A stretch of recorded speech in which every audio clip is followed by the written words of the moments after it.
ఆరోగ్యం పద్మబంధు వితరతు నితరాం సంపదం శీతరశ్మిః భూలాభం భూమిపుత్రః సకలగుణయుతాం వాగ్విభూతిం చ సౌమ్యః సౌభాగ్యం దేవమంత్రి రిపుభయశమనం భార్గవః శౌర్యమార్కిః దీర్ఘాయు సంహికేయః విపులతరయసః కేతు ఆచంద్రతారం అరిష్టాని ప్రణశ్యంతు దురితాని భయాని చ శాంతిరస్తు శుభం మేస్తు గ్రహా కుర్వంతు మంగళం. సర్వమంగళమాంగళ్యే శివే సర్వార్థసాధికే శరణ్యే త్రయంబకే దేవి నారాయణీ నమోస్తుతే. శ్రీ గురుభ్యో నమః. శ్రీ మహాగణాధిపతే నమః. శ్రీ మాత్రే నమః. Welcome to Meeravani YouTube channel. మీ డాక్టర్ సుందరి ప్రేక్ష. ముందుగా ప్రేక్షకులందరికీ శ్రీ క్రోధీనామ సంవత్సర ఉగాది శుభాకాంక్షలు. ఈరోజు మనం అందరం ఎదురు చూస్తున్న నూతన సంవత్సరం వచ్చేస్తోంది. ఆ సందర్భంలో శోభకృతికి వీడ్కోలు చెప్తూ క్రోధీనామ సంవత్సరానికి స్వాగతం పలుకుదాం. అలాగే ఈ నూతన సంవత్సరంలో మనకి గతం కంటే మెరుగ్గా ఉంటుందా లేదా, ఈ సంవత్సర ఫలితాలు ఎలా ఉండబోతున్నాయి అనే విషయాలనేవి కూడా మనం ఈ వీడియోలో తెలుసుకుందాం.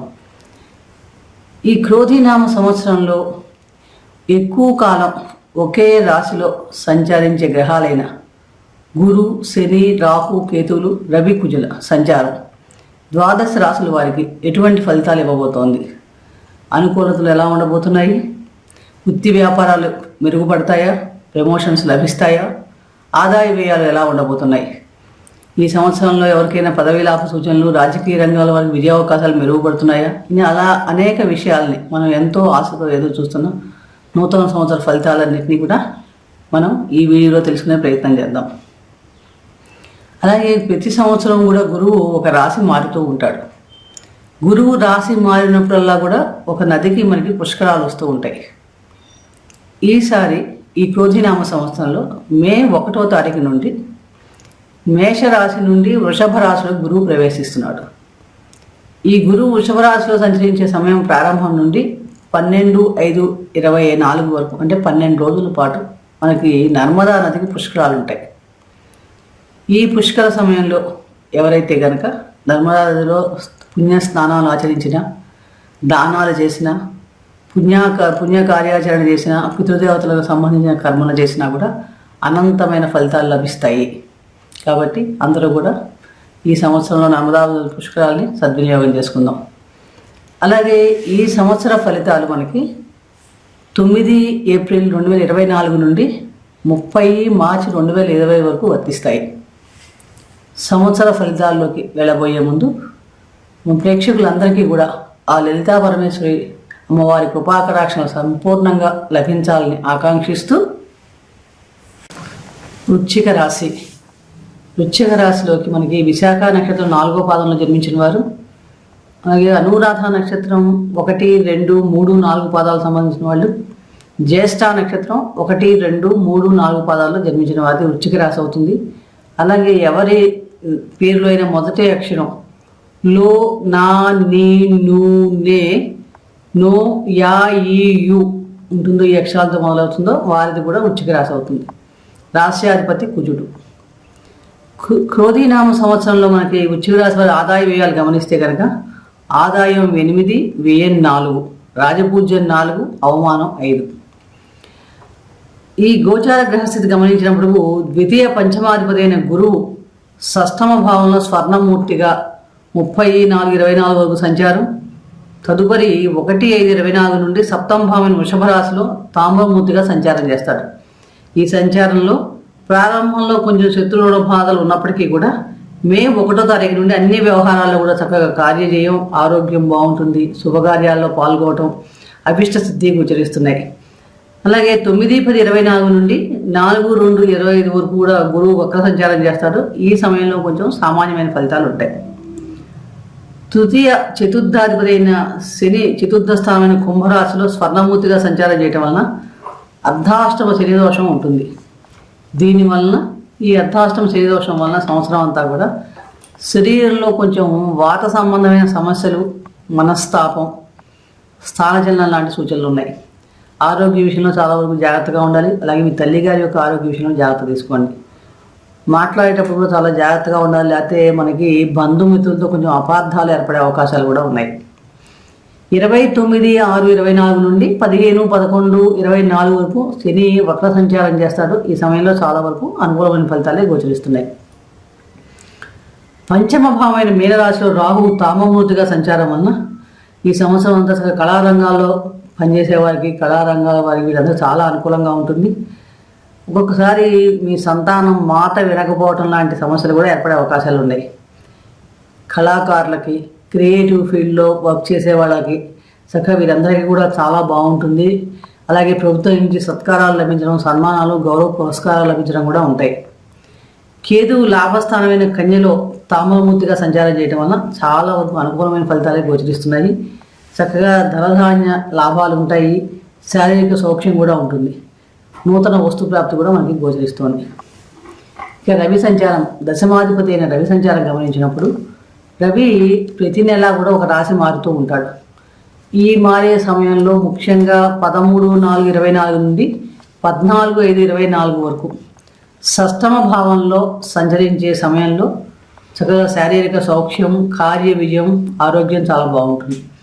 అలాగే 16/8/24 నుండి 16/9/24 వరకు దశమ భావమైన సింహరాశిలో సంచరించే సమయంలో కూడా బంధుమిత్ర సమాగమం, ఉద్యోగాల్లో చక్కగా అనుకూలతలు, తోటి ఉద్యోగ అధికారుల యొక్క సహాయ సహకారాలు లభించడం, రాజకీయ వ్యవహారాల్లో ఉన్న వారికి విజయావకాశాలు మెరుగుపడటం లాంటివి కూడా ఉంటాయి. అంటే మహావైభవంగా ఉంటుంది ఈ సమయం అని చెప్పవచ్చు. రవి 16/9/24 నుంచి 17/10/24 వరకు లాభస్థానమైన కన్యలో సంచరించే సమయంలో చక్కగా శుభకార్యాల్లో పాల్గొంటారు. నూతన పదవీ లాభ సూచనలు కనిపిస్తున్నాయి. ఉద్యోగస్తులు ఎవరంటే వాళ్ళకి ప్రమోషన్స్ లాంటివి ఎదురు చూసే వారికి ప్రమోషన్స్ లభిస్తాయి. సంఘంలో మీ గౌరవ ప్రతిష్టలు కూడా పెరుగుతాయని కూడా చెప్పవచ్చు. రవి 14/1/25 నుండి 12/2/25 వరకు తృతీయ భావమైన మకర రాశిలో సంచరించే సమయంలో చక్కగా ధనప్రాప్తి ఉంటుంది. అలాగే బంధుమిత్రులకు సహాయ సహకారాలు లభించడం, నూతన వస్తువులు లభించడం, సంతానమూలకంగా సౌఖ్యం ఉండటం, పదవీ లాభ సూచనలు, శత్రువులపై విజయ అవకాశాలు మెరుగుపడటం, ఇలాంటివన్నీ చక్కగా కనిపిస్తున్నాయి. మిగిలిన రాశుల్లో సంచరించే సమయంలో మటుకు సామాన్య ఫలితాలు ఉంటాయి. రాశ్యాధిపతి మరియు షష్టాధిపతి అయిన కుజ సంచారం 12/7/24 నుంచి 26/8/24 సప్తమంలో స్వర్ణమూర్తిగా సంచరించే సమయంలో కొంచెం కలతలతో కొంచెం అభిప్రాయ భేదాలు రావటం కానీ, నేత్ర సంబంధమైన సమస్యలు ఏర్పడటం, స్త్రీలకు గర్భ సంబంధమైన వ్యాధులు కానీ ఇలాంటివి ఉండే అవకాశం ఎక్కువగా ఉంది. అలాగే కుటుంబంలో కూడా స్వల్ప కలహాలు, అపార్థాలు ఉంటాయి. కాబట్టి ఈ విషయంలో కొంచెం జాగ్రత్తగా ఉండండి ఈ సమయంలో. మిగిలిన సమయంలో చాలా వరకు అనుకూలమైన ఫలితాలే ఉంటాయి. ఈ వృశ్చిక రాశి వారికి మొత్తం మీద గ్రహస్థితి గమనిస్తే కనుక శని, రాహువులు వ్యతిరేక ఫలితాలు ఇస్తున్నారు. గురువు, కేతులు అనుకూలమైన ఫలితాలు ఇస్తున్నారు. ఈ సంవత్సరం అంతా ఆరోగ్యం సామాన్యంగా ఉంటుంది. ధన వ్యయం కూడా అధికంగా ఉండే అవకాశాలు ఎక్కువగా ఉన్నాయి. కాబట్టి ఖర్చులు కొంచెం నియంత్రించుకుంటే మనకి ఆర్థిక సంక్షోభాల్లో పడకుండా ఉంటాం. కుటుంబ జీవనం గమనించినప్పుడు ఈ రాశి వారికి చాలా వరకు అనుకూలమైన ఫలితాలే గోచరిస్తున్నాయి. తల్లి యొక్క ఆరోగ్య విషయంలో కొంచెం జాగ్రత్తలు తీసుకోవాలి. విద్యార్థులకి శ్రమతో కూడిన విజయ అవకాశాలు కనిపిస్తున్నాయి. కాబట్టి మొదటి నుంచి కూడా ప్లాన్ చేసుకొని చక్కగా శ్రద్ధ పెడితే కనుక మంచి మంచి మార్కులు రావడం, ర్యాంకులు రావడం కూడా గోచరిస్తున్నాయి. రుణాలు, రోగాలు ఈ సంవత్సరంలో కొంచెం స్వల్పంగా భారిస్తాయని చెప్పవచ్చు.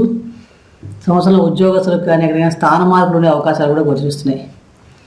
అవివాహితులకు మటుకు వివాహ యోగ ప్రాప్తి ఉంది. కాబట్టి వివాహ ప్రయత్నాలు కలిసి వస్తాయి. ప్రయాణాలు చేసేటప్పుడు కొంచెం జాగ్రత్తలు తీసుకోండి. వీలైనంత వరకు తీర్థయాత్రలు కానీ, దూరదేశ ప్రయాణాలు కానీ ఈ సంవత్సరంలో ప్లాన్ చేసుకోకుండా ఉంటేనే మంచిది. ఉద్యోగస్తులకి ఆలస్యంగా అయినా పదవీ లాభ సూచనలు గోచరిస్తున్నాయి. ముఖ్యంగా స్నేహితుల యొక్క సహాయ సహకారాలు చక్కగా లభిస్తాయని చెప్పవచ్చు. ఈ సంవత్సరంలో కొంచెం ఆరోగ్య విషయంలో కొంచెం ఇబ్బంది ఉండడం, వైద్య ఖర్చులు ఉండటం, ఆసుపత్రికి వెళ్ళే అవసరం రావడం కూడా కనిపిస్తున్నాయి. కాబట్టి మొదటి నుంచి కూడా మీరు ఆరోగ్య విషయంలో తగు జాగ్రత్తలు తీసుకోండి. శారీరక వ్యాయామం చేసుకోవడం, సరైన పౌష్టికాహారం తీసుకోవడం వల్ల చాలా మటుకు మనం దీన్ని అరికట్టవచ్చు. అర్ధాష్టమ శని సంచారం వలన సంవత్సరం అంతా కూడా సామాన్యంగా ఉంటుంది.